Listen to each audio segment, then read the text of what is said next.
Good morning, my Colonial Woods peeps. How we doing? You good? Oh, man, you look good. You've been in the sun, got some vitamin D, working on your tan. All right.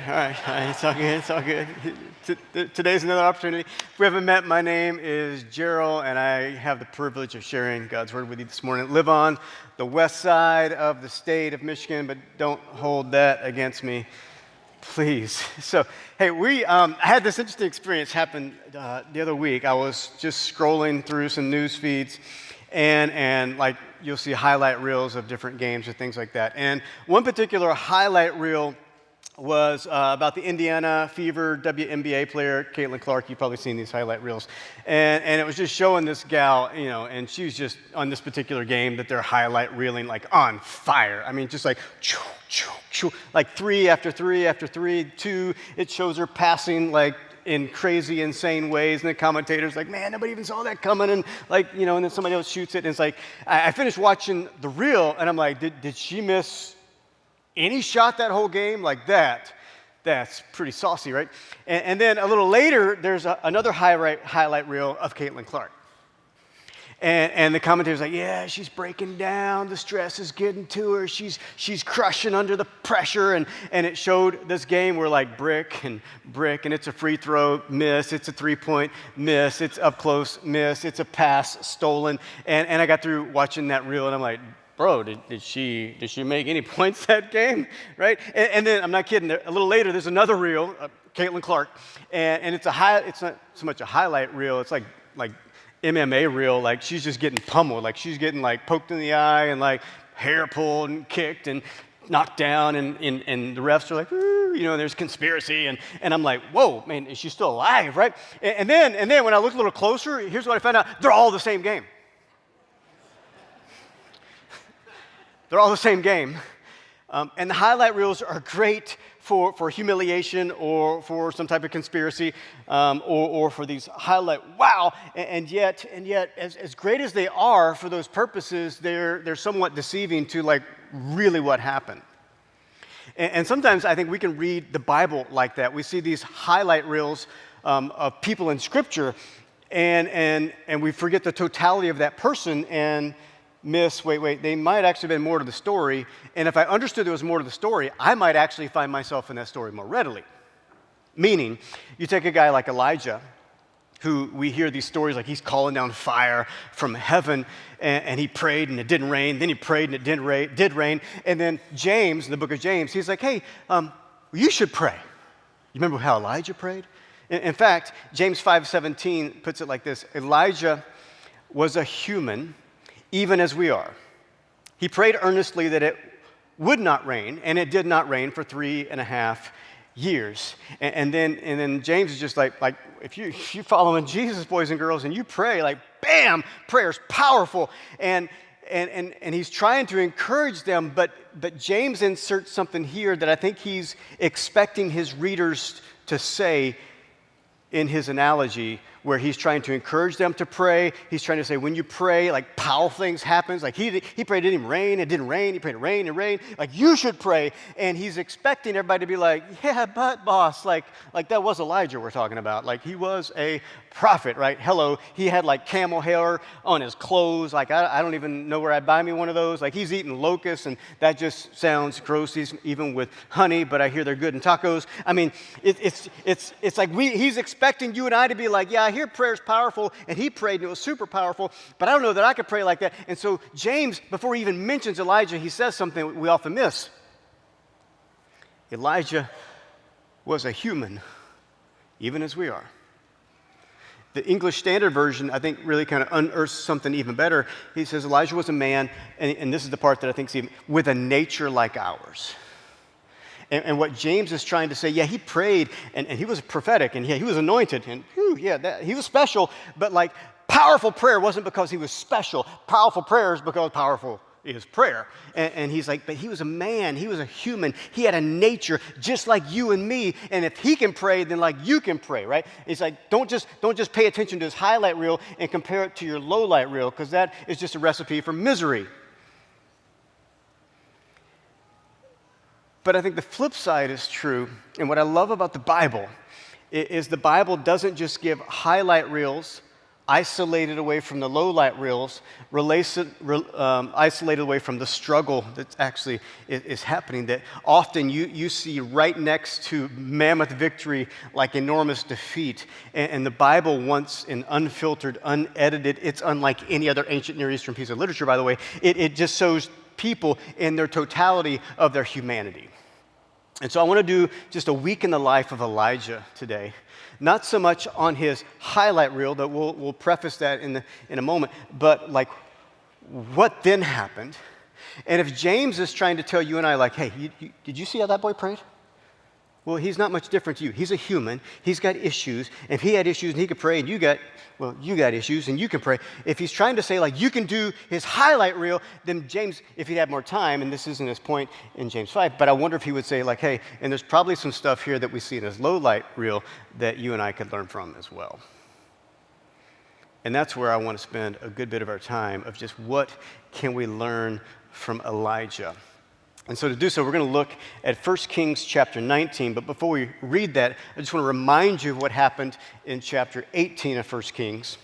Because in the Bible, it's just one story. It's not like chapter 18, chapter 19, separate. It's one ongoing, flowing story. In chapter 18, it's a showdown at a place called Mount Carmel.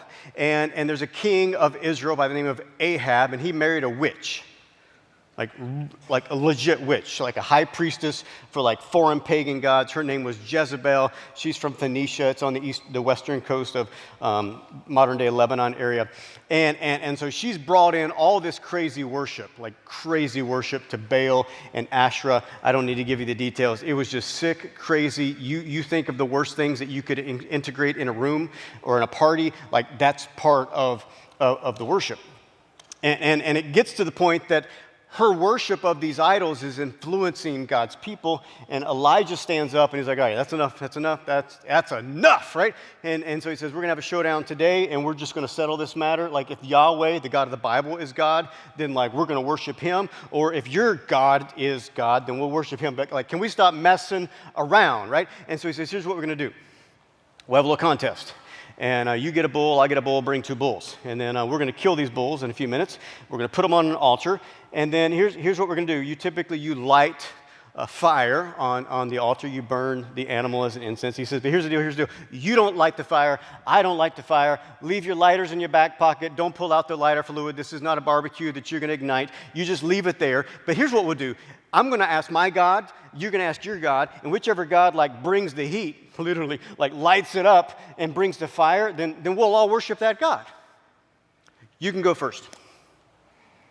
And it's a bit of a home court advantage for the prophets of Baal. Why? Because one, like this is the fertile area. This is where Baal is like worshiped the strongest because he's a fertility god and everything is lush and green. And so like that's because he's there doing his deal, right? But interestingly, Baal, when he's depicted in ancient archaeological excavations that have been discovered, he's often depicted with a lightning bolt in his hand. So if anybody can bring some fire, it's got to be Baal. Right? So Elijah's like, well, how should we do this? Let's do fire. You like fire. Your God's a fire God. He's a lightning bolt God. He's the God of the storm. Surely. And they're like, oh, this is going to be so easy. It's going to be so easy. We're going to bring down some fire. And so he says, go ahead, boys. There's 850 of them, by the way. Surely one of those 850 should know what to do. Right? And so they start early in the morning. They build the altars. They lay the bull down. They kill the bull, etc. And Elijah's just like, go for it. And, he's just kind of like watching. And they start like, yay, Baal, yay, Baal. They call out. Nothing happens. And around noon, Elijah, like, he's like, I don't know, maybe he's out to lunch. Like, is he on a siesta? Is he on vacation? Is he traveling? And then he's like, I bet he had some tacos last night, and his tummy's a little upset, and he's in the loo, right? He literally, like Elijah literally says, like, I bet he's upset in his tummy, and he's sitting over there taking care of some business. He'll be back. Yell a little louder. They cut themselves and doing all the things that they could do to get Baal to come, and nothing happens, right? You know the story. And then Elijah is like, hey, let's do this. I'm going to call down some fire. But first, this is too dry. We need some water. Put water on it, put more water on it, put more water on it. He calls down fire. Fire swallows it up. It's gone. And then, consequently, he then takes out 850 prophets with a sword. But that's a story for another time. The point being, yeah, there's a lot of that going on then too. But the point being, like fire, power, prophetic. It's the highlight reel of Elijah's life.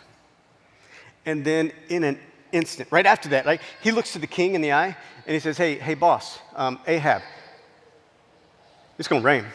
I know it hasn't rained in 3.5 years. It's going to rain. You better get home. You better go home, or your chariot's going to get stuck in the mud, because he's like 25 miles away from home. He had to go through the valley of Jezreel to get there, and it would have been muddy. And he's like, you better go get home if you're hoping to get that thing parked in the garage by sunset. And so Ahab gets in his chariot, and he wheels it on home. And the Bible tells us, like, Elijah takes his long robe tunic thing and hikes it up and ties it to knots, makes some running shorts, and just takes off running across the Jezreel Valley and passes Ahab. What's up, buddy? I'll meet you at the palace. And passes him. It's just crazy. It's 25 miles. 25 miles, right? And you're like, that's crazy. That's crazy. What happens next is unbelievable. Chapter 19, verse 1 says this. Now, Ahab told Jezebel, that's his big mama, that's his wife. Ahab went home, told Big Z, everything Elijah had done and how he had killed all the prophets with the sword. So Jezebel sent a messenger to Elijah to say, may the gods, which she's talking about Baal and Asherah, may the gods, ones that just got their hindies, just beat up on the mountain, may the gods do to you, but do with me, be it ever so severely, if by this time tomorrow I do not make your life like one of them, meaning the prophets. So in other words, by tomorrow I'm going to kill you, so help me Baal. Now, I don't know what you would do in that situation if you were Elijah. I don't even know what I would do. But you just have to, let's pretend we're all Pastor Phil. What would he do? I know what Pastor Phil would do, right? He just called him out. He just totally roasted Baal and said he's in the bathroom. He just totally roasted all the prophets of Baal and told Ahab to go to Big Mama Jay-Z, and she sends a word I'm going to kill you, Pastor Phil. I don't know about you and I don't know about me, but Pastor Phil, knowing Pastor Phil, he'd be like, bring it on, Big Mama. I'm going to make you a wall hanging in my office next to my deer. You see what I did to them prophets of Baal? You gonna threaten me with Baal? Baal couldn't even get up off the toilet to take care of business. Bring it. Now, that's what Pastor Phil would have done. I don't know what you'd have to do. And but what Elijah does, there he is, boys and girls, Pastor Phil. We was just talking about you, brother. We was just talking about you. But what Elijah did is not that. Elijah was afraid and ran for his life. When he came to Beersheba in Judah, he left his servant there, while he himself went a day's journey into the wilderness. He came to a broom bush, sat down under it, and prayed that he might die. I've had enough, Lord. Take my life. I'm no better than my ancestors. And then he lay down under the bush and fell asleep. And if you're reading that, you're like, bro, you just went from calling down fire, taking out prophets, standing up to the king, who's no doubt got an army already with him, just declared it's going to rain when it hasn't rained. And the witch, the queen, who wasn't even there, sent one little threatening tweet on Twitter or X or Facebook or Instagram or carrier pigeon or by your neighbor's gossiping, whatever, right? She sends a little message that by the gods who just couldn't show up earlier that day, by those gods who just were shown to be false, by those gods I'll kill you. And he spirals and he runs. He's already ran 25 miles to pass up Ahab. And then it says he ran all the way down to Beersheba. That's 100 more miles. And here's what's happening. He's breaking down. And we can see the highlight reel, and James shows us the highlight reel and says, you can do that too, boys and girls. You can pray with fire. You can pray with power, and we should. And that's a whole nother lesson for a whole nother day. But I think the flip side of it is there's something from his low light reel that is equally instructive for you and I. And that's what we want to look at, because there's at least 4 dimensions of Elijah's breakdown. 4 dimensions, and each of these dimensions of the breakdown, they're like lights on your dashboard. Each of them are symbiotic of, if it's not working well, it's only a matter of time for things are going to break down. Those little lights on your dashboard of your car, right, or your trucks, like when one of them goes off, you should be like, what's that mean? Like a couple weeks ago, like all my lights on my dashboard went off, like all of them. Like the airbag, the ABS, like there's things, I don't know what I'm trying to Google, what does these even mean? I took it to my mechanic, I'm like, bro, all my lights are on. What does that mean? I ain't got no clue. He's like, that'll take me a lot. And then he comes back and he said, I think it'll be about $2,800 to fix. And I'm like, I think I'm going to leave the lights on. right? And it's just a matter of time. She's going to stop running, but like, I ain't buying a new one because it ain't worth that. But nonetheless, these are dashboard lights of Elijah's well-being, and we got them too. And here's the first element of breakdown for Elijah. It was physical.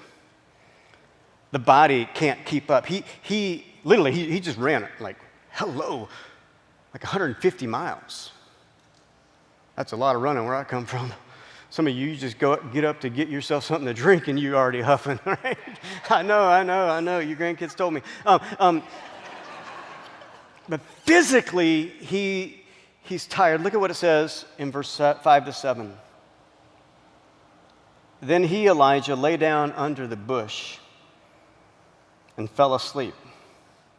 All at once, an angel touched him and said, get up and eat. He looked around, and there by his head was some bread baked over hot coals and a jar of water. He ate and drank and lay down again. The angel of the Lord came back a second time and touched him and said, get up and eat, for the journey is too much for you.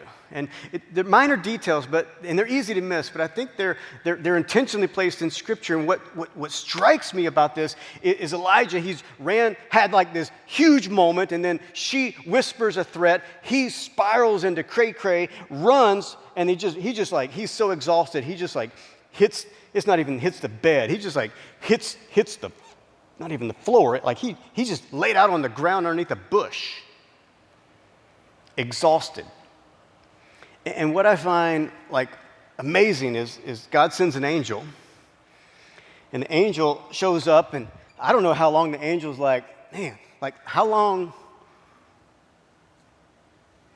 The angel makes a fire and then like gets some dough and then makes like this Middle Eastern pita bread, which, man, I'm telling you what, that's the best stuff on the planet. You should go to Israel for nothing else. Just sit with some Bedouins and eat some pita bread. I'm telling you, you'll get fat, but it's good stuff. And so the angel has hot coals, bacon bread, goes to the well or somewhere, gets a jar of water, and he's like taps the boy.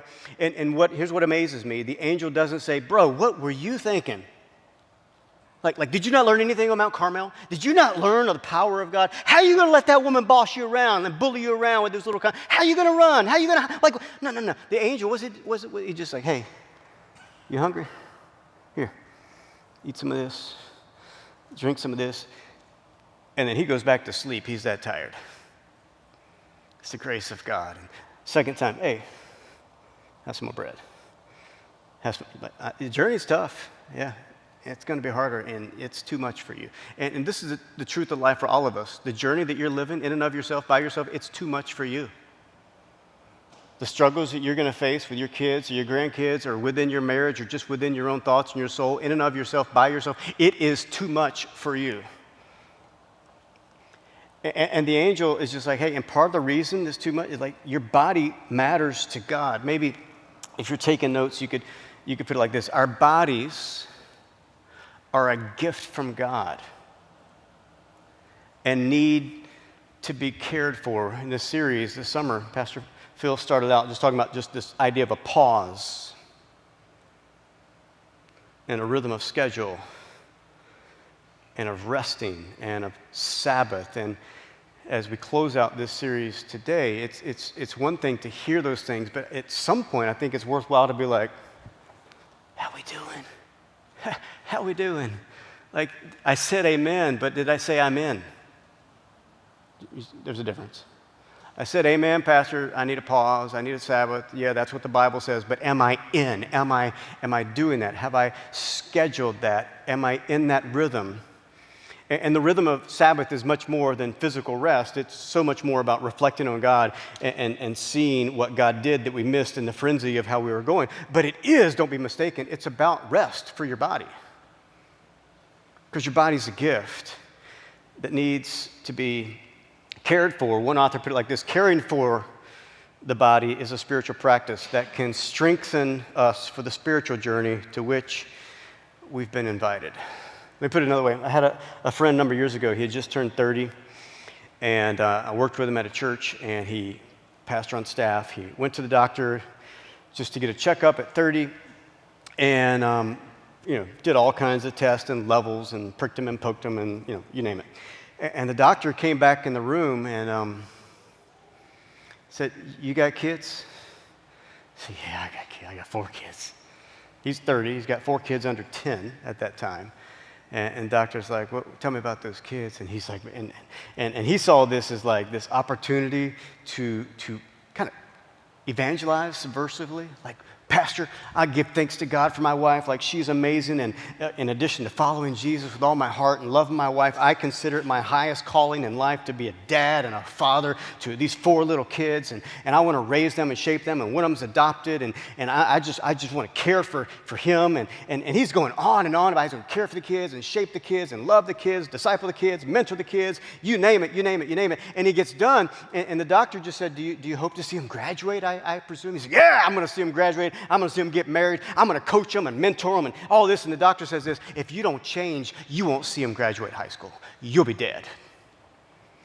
He's like, "I'm just going to shoot it to you straight because I got another appointment coming, but your levels are off the charts. I know you're only 30, but you're fat, you're overweight, your levels are a disgrace, and you are on a quick sprint to the finish line if you don't change.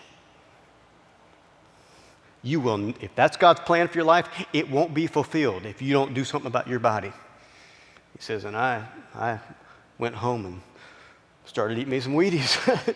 He's like, "I started exercising. I started losing weight." Because here's the truth. God has a plan for our life. And that plan for our lives, in many ways, is lived out and executed through our bodies. And the stark reality is this: some of us spend more time, care, resources, and intentionality on taking care of our vehicle than we do our body.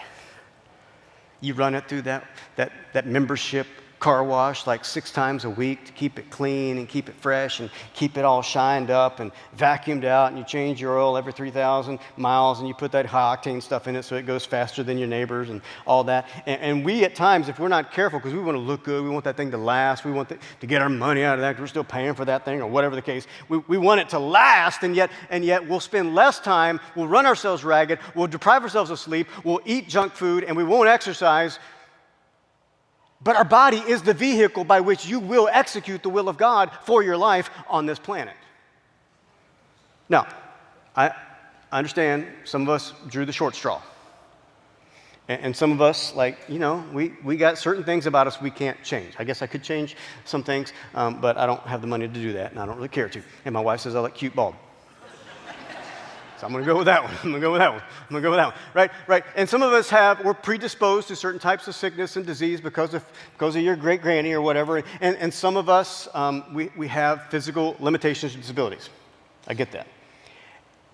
But you're still alive, and your life happens in your body. And I believe we have a responsibility to do what we can with what we have, however small, little, bald, or some ways disabled. It's not so much about I want to look good and be fast. It's not so much about getting rid of your dad bod and having a beach bod or whatever. It's about this. It's about I want God to be exalted in my body. Paul said this in Philippians chapter 1, verse 9. 20, he says, I eagerly expect and hope that I will in no way be ashamed, but will have sufficient courage so that now, as always, and this is what he says, that Christ will be exalted in my body. Like, that's what it's about. If I'm living and I'm breathing, God has a plan for my life. And if I ain't dead and you ain't dead, then God ain't done. And so I believe it's our responsibility, in part, to do what I can with what I have so that I can accomplish what God has for me to do, which just simply begs the question, like, how am I doing? Am I resting? Am I eating well? Am I doing what I can to take care of what God has given me so that I can do what God has called me to do? And Elijah just shows us when the body's broken down, ain't nothing else happening. And God's grace is like before he tells them about what's to come, before he tells them about what should have been or could have been or would have been, he's just like, have some bread, bro, because you're so tired. The second area that we see in the story that begins to break down in Elijah is his mind, his mental outlook. If you're taking notes there in the handout, it's just mental. And you begin to see his mind tells lies. Chapter 4, he said, he came to a broom bush, sat down under it, and prayed that he might die. Like I don't know what you call that where you come from, but he's suicidal. You can call it delusion or depressed. You can call it despondent or discouraged. But he's like, Lord, like, I'm done. Like, just kill me. And he literally says, I've had enough. Take my life. I mean, that's pretty clear. God, take my life. I'm no better than my ancestors. Like, the exhaustion of his body has skewed the perspective of his mind. The stress has messed up his view of reality. And he's beginning to see things in a way that's not clear. His state of mind is off. And we talked a few weeks ago in this series, Pep Talk, this idea from Psalm 42 and Psalm 43 where the psalmist is like, he's discouraged, he's despondent, and he comes to this place where he just like stops and slaps himself. He said, why are you so discouraged? Put your hope in God. It's not a one-time sermon or a one-time ordeal, because when we go through these different seasons of life, when our body gets tired, our mind then begins to wait, and we will begin to think things about God, ourselves, and others that aren't true. Elijah, who was convinced Yahweh is greater than Baal, is now convinced Yahweh wants to, like, where were you? Why aren't you helping me? And he's like, I'm alone, I'm all by myself, I'm alone.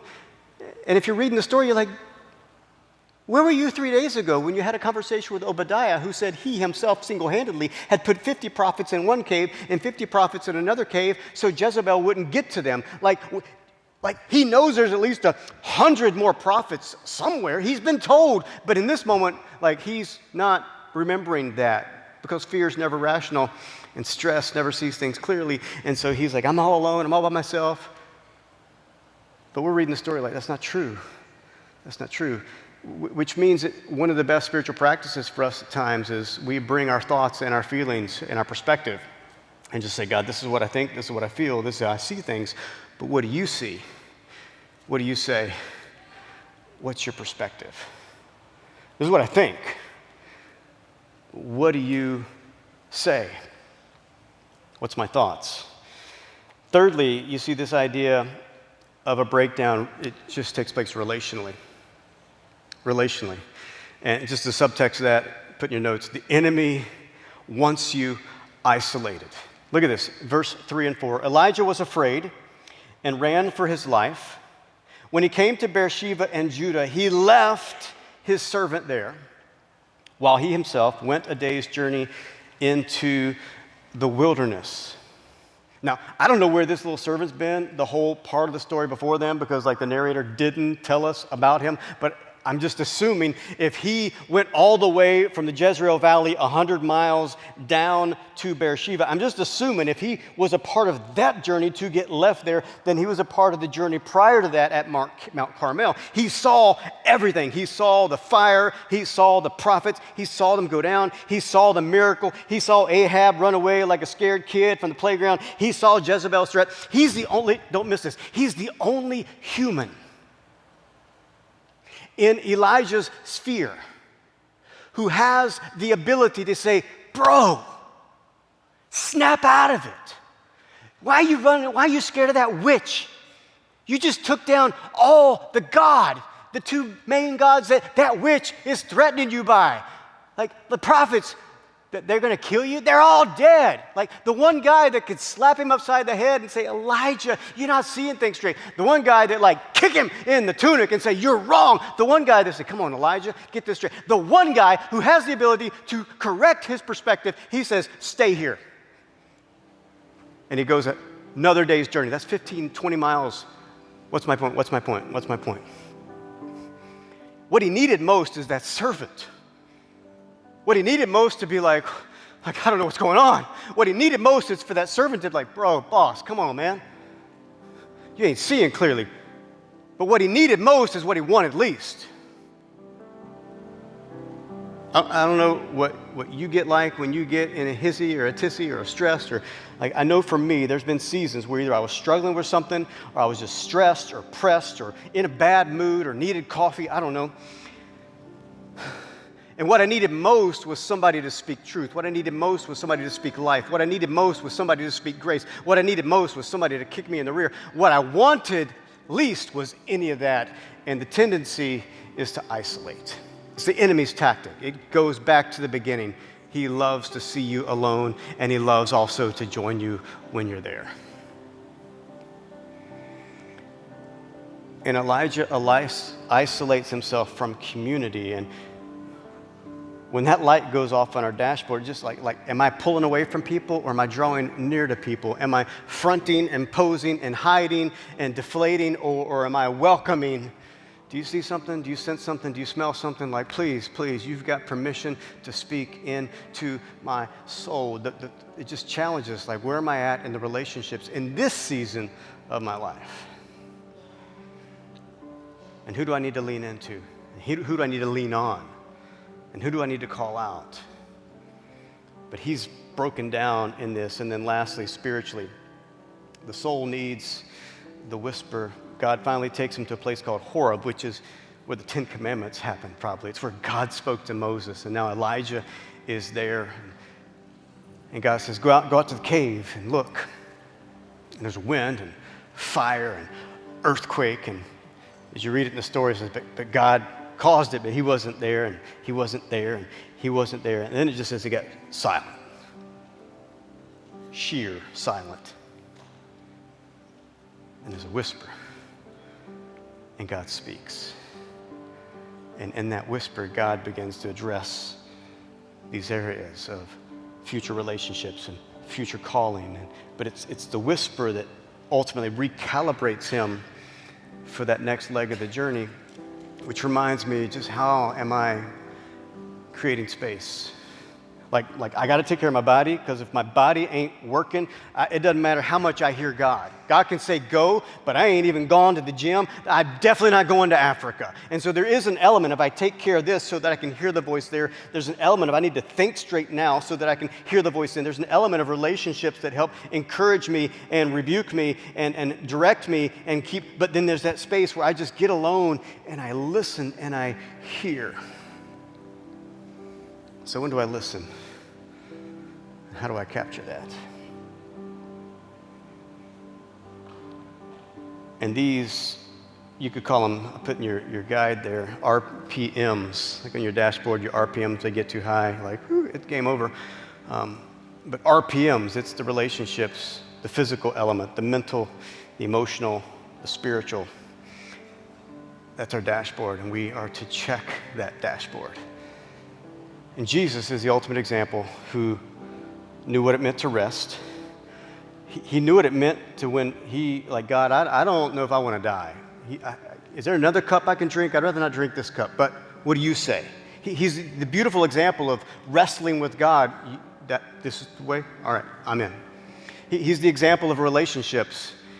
He had 120, he had 12, then he had 3. He says to those 3, like, man, boys, I'm struggling. Would you hang out with me and pray? Please, like, he knew what it meant relationships and ultimately the one with God, but he shows the time alone. He is the example of what it means to live a full life. Elijah is the example of when those things get broken down, what happens. And as we close today and as I pray, it's just simply a question: am I more like Jesus or am I more like Elijah? And in the areas where my dashboard is going off like Elijah, God, help me to recalibrate to find myself following your example. So God, that's our prayer.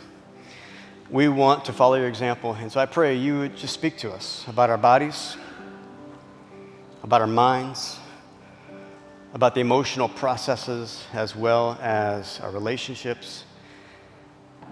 And may we hear your voice and follow after you in Jesus' name.